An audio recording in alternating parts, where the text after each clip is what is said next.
warahmatullahi wabarakatuh. Terima kasih Ibu-Ibu dan Bapak-Bapak atas kehadirannya pada pertemuan kelompok kita pada siang hari ini. Pada saat ini kita akan membahas tentang pentingnya gizi bagi ibu hamil dan balita. Nah, pada saat ini kita akan belajar mengetahui kandungan gizi bahan pangan yang ada di sekitar kita dan bagaimana memanfaatkannya. Nah, jadi agar makanan yang dimakan oleh ibu hamil dan balita itu memiliki kandungan yang baik, ibu-ibu dan bapak-bapak perlu mengetahui apa saja kandungan yang di dalamnya agar saat memasak makanan dapat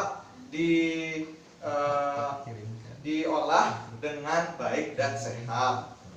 Nah, kita sama-sama mempelajari zat-zat gizi pada bahan makanan dan fungsinya. Jadi ada beberapa bahan makanan, itu bahan makanan pokok, lauk pauk, sayuran, dan buah-buahan. Nah, kira-kira Pak Masko, apa saja termasuk makanan pokok? Makanan pokok itu pun seperti beras, terus gandum, apalagi ya? Jagung, ubi-ubian, ubi-ubian. Itu Pak yang saya tahu Pak. sagu. Oh ya, betul. Terima kasih. Tepuk tangan buat Pak Masko. Selanjutnya lauk pauk. Lauk pauk itu apa saja contohnya, Bu Imai? Lauk pauk apa? Lauk itu apa sih Pak? Saya tidak tahu Pak. Oh, lauk Bu, yang dimakan sama nasi itu lauk pauk ya, sehari-hari aja Bu. Kat. Nah, selanjutnya lauk pauk. Kira-kira contoh lauk pauk itu apa saja, Ibu Imai? Sayur, tempe, tahu Pak. Ikan Iya, pepes. betul. Tempe, tahu. Nah, kalau tadi sayuran dan buah-buahan itu sendiri ya, bukan lauk pauk, tapi dia termasuk sayur-sayuran sendiri. Nah, makanan pokok tadi seperti yang dijelaskan Pak Masko, itu karbohidrat, itu penting untuk sumber tenaga. Nah, sumber tenaga kemudian untuk membantu kita agar bisa berpikir dan bekerja dengan kuat gitu. Nah, Pak Masko pekerjaannya apa Pak? Saya mencangkul di ladang Pak, makanya saya sering lupa sama materi itu. Kan saya Iya, keseringan nyangkul itu. Nah, itu penting Berotot Pak. saya nih Pak. Oh, wih, keren Pak. Iya. Ototnya kuat. Nah, itu pentingnya karbohidrat buat Bapak Masko agar kuat mencangkul. Mencangkul Pak, betul. Kemudian protein juga penting Pak untuk pembangunan sel-sel. Jadi sel-sel tubuh kita regenerasi gitu. Misal kalau jadi kita, awet muda saya Pak ya? ya bisa juga. Gitu. Kalau misalnya luka Pak, luka itu kalau kata orang Bari itu makan iwak haruan jara, ikan haruan. Nah, ikan haruan tuh bagus buat kolagennya untuk memperbaiki sel-sel kulit.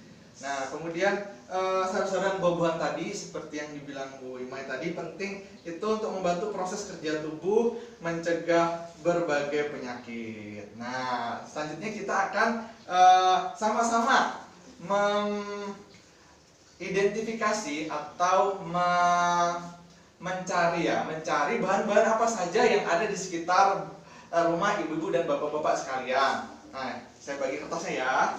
Ini. Nah, tugasnya masing-masing kelompok Ibu Imar itu menentukan bahan makanan pokok apa saja yang ada di sekitar rumah Ibu Imar.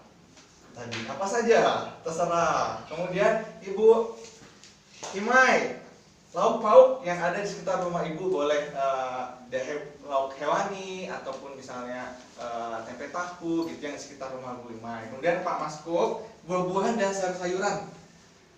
Apa saja buah-buahan dan sayur-sayuran ada di rumah di sekitar rumah Pak Masko gitu. Waktunya saya kasih waktu 2 menit ya.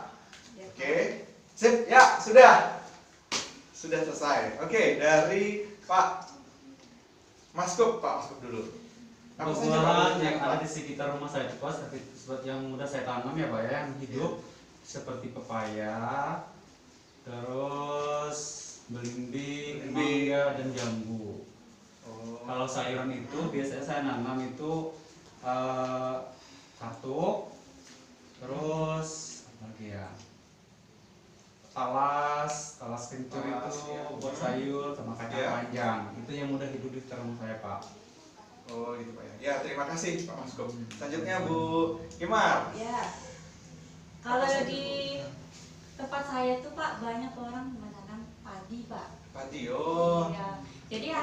jadi saya sehari-hari juga ikut sama suami memanen padi, pulangnya sore Pak. Oh, hebat ya Bu. Iya. Wanita tangguh Jadi ya. Pak tidak usah untuk membeli beras lagi Pak, Wih, karena keren. sudah Oh. punya tanaman sendiri. Punya Oh lahan iya, sendiri. mantap. Ada lagi Bu selain padi? Selain padi Ya, Pak, saya ya. juga banyak menanam pohon jeruk Pak.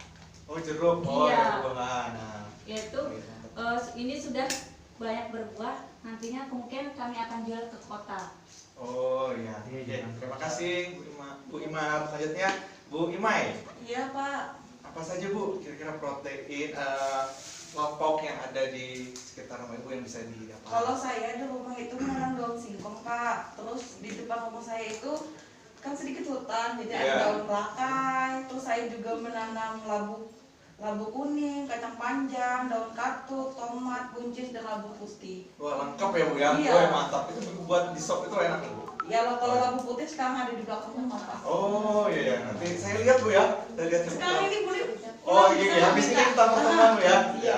Oke, terima kasih. Nah, selanjutnya makanan yang dikonsumsi oleh anak-anak dan ibu hamil itu harus memenuhi gizi yang seimbang seperti yang ada di isi piringku. Nah, ini contohnya ibu-ibu bapak-bapak isi piringku ini. Jadi makanan kita sehari-hari harus lengkap. Jadi tidak hanya lauk dan nasi saja. Biasanya ini penting sayur-sayuran dan buah-buahan itu untuk memenuhi gizi anak agar anaknya tidak stunting. Nah, jadi ada lauk pauk itu bisa lauk hewani, lauk nabati, lauk itu ayam, ikan. Kemudian buah-buahannya bisa pisang, pepaya. Kemudian sayur-sayuran ini bisa kita cari yang mudah. Contohnya yang ada di sekitar kita seperti itu.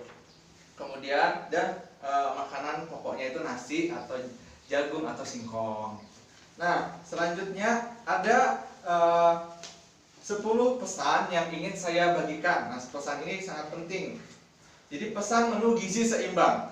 Jadi yang pertama saat kita makan itu mensyukuri dan menikmati aneka ragam makanan. Jadi apapun yang kita tersedia di makanan kita walaupun sederhana itu harus kita syukuri dan nikmatin agar menjadi berkat, agar menjadi kesehatan bagi tubuh kita.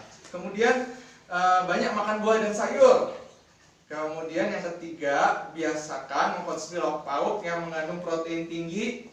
Dan yang keempat, biasakan mengkonsumsi aneka ragam makanan pokok.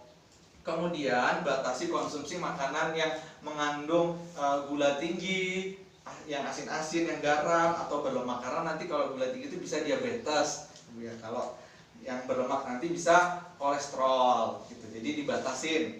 Kemudian biasakan sarapan pagi. Nah, sarapan pagi ini penting terutama anak-anak sekolah itu agar bisa berkonsentrasi saat belajar nanti anak-anaknya. Kemudian yang terakhir, cuci tangan pakai sabun dan air mengalir agar saat kita makan tangan kita terbebas dari kuman dan bakteri yang jahat. Nah, sampai di sini ada yang ditanyakan? Tidak ada. Sudah jelas? Jelas. Terima kasih. Kalau tidak ada yang ditanyakan, saya akhiri. Demikian pertemuan kita pada saat ini. Selanjutnya kita akan membahas tentang cara mengolah makanan yang sehat. Ibu-ibu, gimana, penasaran cara mengolah makanan yang sehat? Penasaran, Pak. Baik, jangan lewatkan pertemuan selanjutnya. Oke. Baik, saya akhiri. Mohon maaf kalau ada salah-salah kata. Wabillahi taufiq wal hidayah. Assalamualaikum warahmatullahi wabarakatuh. Waalaikumsalam.